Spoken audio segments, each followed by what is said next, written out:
This is Late Tea Time, the golf betting podcast that finds the best betting value closer to the first shot being struck than anyone else.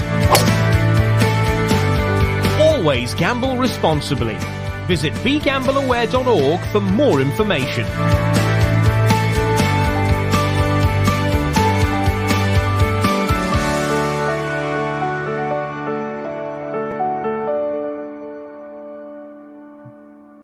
And welcome along, everybody. Late Tea Time podcast is back for 2023. Happy New Year to each and every one of you out there. Hopefully you had a very good festive season, and 2023 will bring you lots of love and happiness and plenty of winning bets along the way. It is James, as always, with you on the Late Tea Time podcast. And as always, there he is, Dave Tindall. Happy New Year. Happy New Year to you, sir. And did you enjoy your festivities? I did, yeah, very much so. A nice time. So, the family, all good. And you? Drank too much, ate too much, and did all the usual. And that's just you. Yeah. Well, I certainly did that. But we are. You're only as good as your next best bet, aren't you? Really. And we are back for more in 2023. And we are at the. We're looking at the Sentry Tournament of Champions golf betting preview, and we are in Hawaii this week. We certainly are. Where they filmed Lost. Oh yeah, God, I remember that. Yeah, I used to love that, and then it got weird, didn't it, towards the end? But yeah, that fellow with the sort of frizzy hair. I remember him. It was that season was really good. The first one crashed on the beach, and they had to make do and everything, and it was all quite exciting. And it kind of the guy with the frizzy hair had a Walkman, and it had batteries in it, and the batteries finally died, and the lost its way after his batteries died. Yeah, a metaphor or something like that. I remember that. And people being on the island is kind of relevant to what we'll be talking about, because obviously this is the Late Tea Time podcast. We give you the latest information. So because it's in Hawaii, which is miles away, isn't it? Absolutely miles away from where we are. So there's a 10-hour time difference. So this is a kind of a bit of a hardcore start for the golf fan. Will they stay up and watch it into the early hours? Because I think they don't tee off till about 10 p.m. UK time Thursday, which is why we're doing this late, actually. We're doing it early, Dave. We're doing it early. Yeah, we're up in the morning. I know, far too early. So we're doing it sort of late in terms of near tee off time, but early in our time. So forgive us if we stumble a bit. I will take you through the prices then with the various bookies. And John Rahm heads the market. He's 13-2 best price. Scotty Scheffler is in there at 9s. Under Scheffler 11s. You've got Justin Thomas at 11s as well. So is Patrick Cantlay. Tony Finau is 14s. Sungjae Im is there at 18-1. My mate Colin Morikawa, good luck for 2023, Colin. He's in there at 20s, as is Cameron Young, as is Victor Hovland, another of my friends. This is, I always think at the start of a cricket season, cricket's my main sport. At the start of cricket season, you've got the hope. You could do anything in the upcoming. You kind of got a clean slate almost. It start again. Is it the same in golf? Yeah, I mean, it's the same for the players, I guess. And as a tipster, I feel, this could be the start of my best ever year. Who knows? So, yeah, there is that feeling of here we go again, even though it technically isn't the start of the golf season on the PGA Tour. I think we've had 10 events already. Although next year, they're making it calendar to calendar year thing. So this will be officially number one starting tournament. I always think of it as a new year, new start. And if it is your best ever year as a tipster, then stay tuned, everybody. Yeah, that'd be good, wouldn't it? And we've got quite a lot of info today because we've left it a bit late. So go from the start of the betting then. It's their favourite, John Rahm. So he was interviewed. Just a question before you start. Okay. Sentry Tournament of Champions. Are these all champions? Well, it's a good point, actually. It used to be you had to have won a PGA Tour event the previous year. But they sort of loosened it a little bit because there wasn't enough events in the COVID year. They had to kind of get more in the field. So it's available to anybody who won last season or last year, and those who made the Tour Championship, which is 30 players, which means you've got a couple of like non-winners in the field, like our mate, another mate of ours, Sahith Tigala. He's not won, but he's in there because he made the top 30, and Cameron Young as well at the Tour. But by virtue of that, it's a very good field, isn't it? Yeah, I mean, it's actually a who's who. It's just Rory McIlroy never bothers to play it. Bothers sounds like he's, it actively chooses to. I can't be bothered. Believe it's not a great part of his schedule, so I think he wants some family time at Christmas. So he's not there, but everyone else is. So we start at the top. Then Jon Rahm, he was interviewed. He said he got to the island early. It's on Maui. You ever been to Hawaii, James? I haven't, but it's a place I'd love to go purely because I've watched Lost and it looked incredible. Right. I've never been. It's quite a long way, isn't it? So Jon Rahm got there early. So he sounds like he's bedded in, and I wouldn't put anyone off him at all. He's finished runner-up twice in this event. Clearly ended last season in good form. I think he won 2 of his last 4 tournaments. Spanish Open and the DP World Tour Championship. So he could be a good favourite. And the one, though, that's come to me late in the day, which is the whole raison d'etre of this podcast, is Justin Thomas. And there's just a few things that came my way with him. There's a very good Twitter account, PGA Splits 101 by Ron Kloss. He specialises in all the sort of strokes gained categories.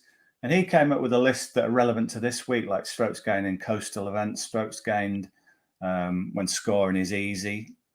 And that's become even more relevant, I think, because there were reports yesterday I read that there'd been quite a lot of squally rain that softened the course further, so it should just be crazy low again. I think 34 under won it last year, Cam Smith. So all those players who play well in Birdie Fest, that's good. So in all these various splits, Justin Thomas was coming out like second or first, and just high up in all of them. He ended last season. He played the Hero World Challenge, that Tigers event for limited field, was 5th. Then he won the match.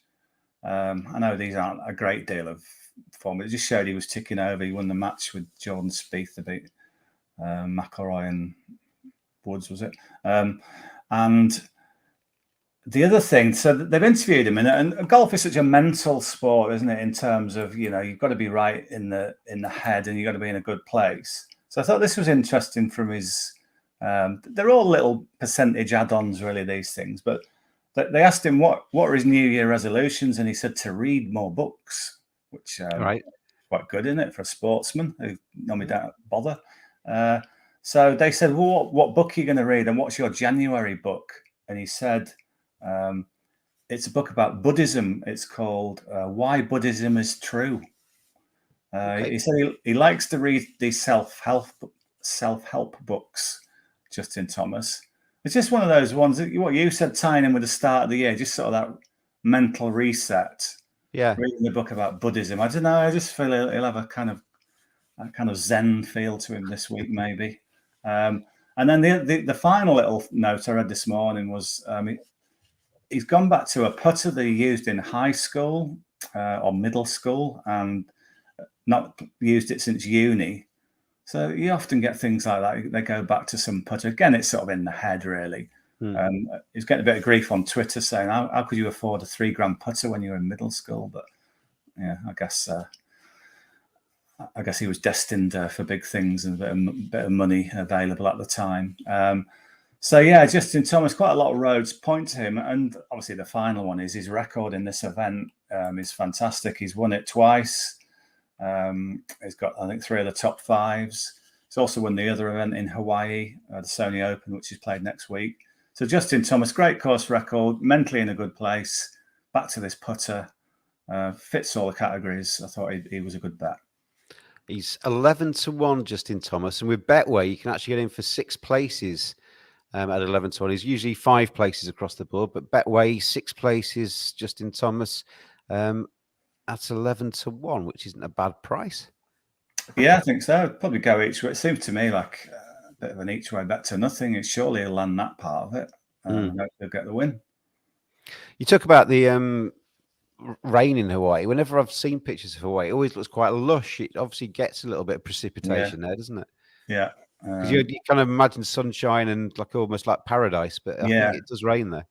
Yeah, and it can obviously get very windy as well. When Thomas won one of his titles here, it was with 14 under, bearing in mind 34 under won it last year.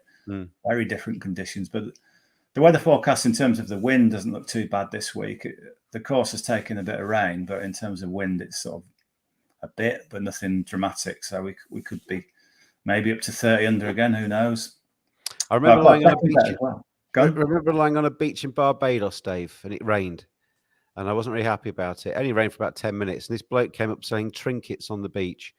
And he said, and I said to him, this isn't in the travel brochure, meaning the rain. He said, man, this is not rain. This is liquid sunshine. And maybe that's what they get in Hawaii. It's liquid sunshine. We don't call it precipitation or squally showers. It is liquid sunshine they get there. That's a nice way of putting it, isn't it? That I remember that. In Bradford, it rained. Yeah, it's cold as well. Yeah. So Justin Thomas is the first pick of the year, then? He is, yes. What else have you got on up your sleeve? Up my sleeve. I've not got a sleeve on. The other one, I'm about to go to my yoga class, so I'm prepared for that, you see. There you go. Yeah. Another important thing. I don't know if golfers do yoga. They should. It's ideal. People think it's a bit spiritual. It's great for sort of your body. A lot of... I think most cricket teams do yoga these days. They have yoga sessions. Yeah, totally. So the other one that I like this week is Sung Jae Im. Again, this is based on late information. I mean, some of this was sort of known, but it's good to hear what he said about it. So he's been in Hawaii for ages. Do you know why? Because he's an aficionado of Lost and he wanted to do the tour. Yeah, well, could have been, but think of another reason why you might go to a holiday romantic island. Because he's on the pull. Well, he's done better than that. He's actually got married. Yeah. I mean, that's a success then, isn't it, for him? Yeah. So just reading a piece I got sent this morning by Chua Chu Chiang, who does all the PGA Tour, sort of Asian tour stuff.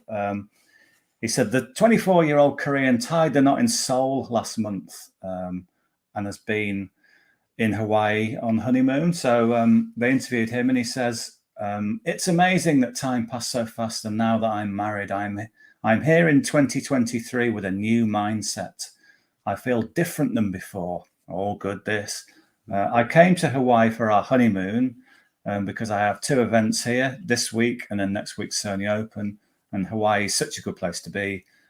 So he sounds absolutely in a sort of state of bliss, and that's the sort of mentally side of it. People will want a few more hard facts, no doubt, to back that up, and you've got them as well. I mean, he's played this twice, this tournament. He's a combined 45 under for his 8 rounds. Not bad, is it?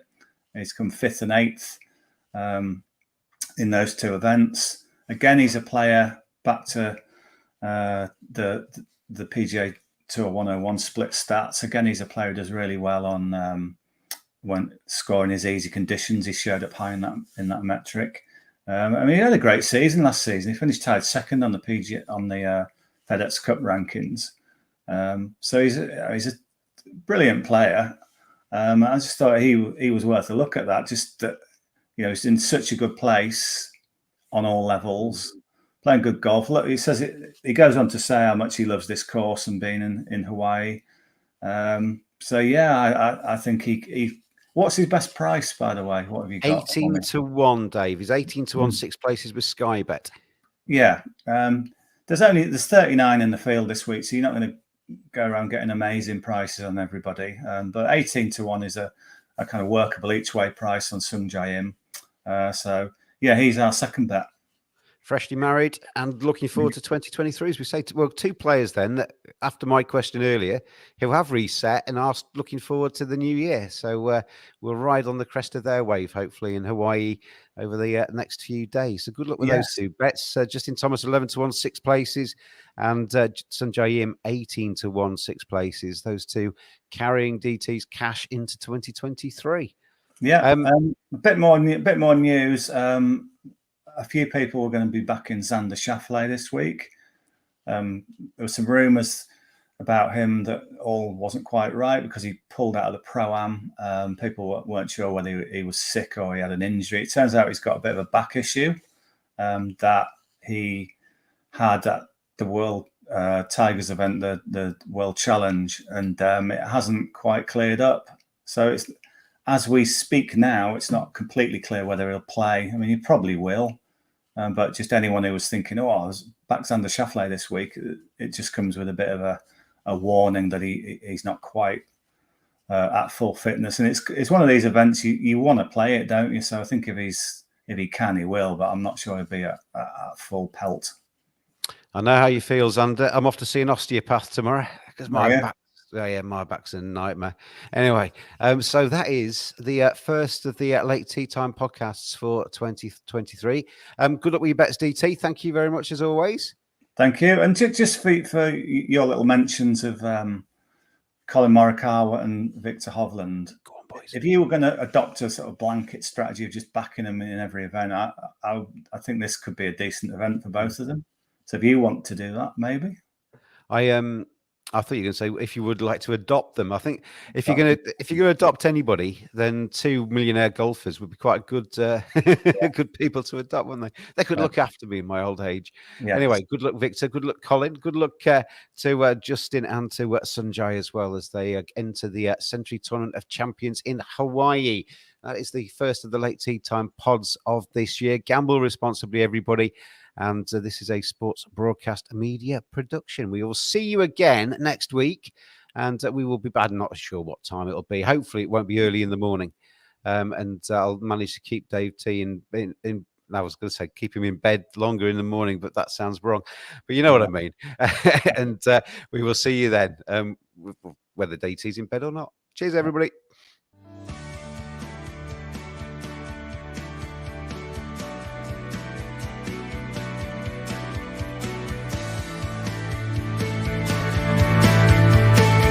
Always gamble responsibly. Visit begambleaware.org for more information.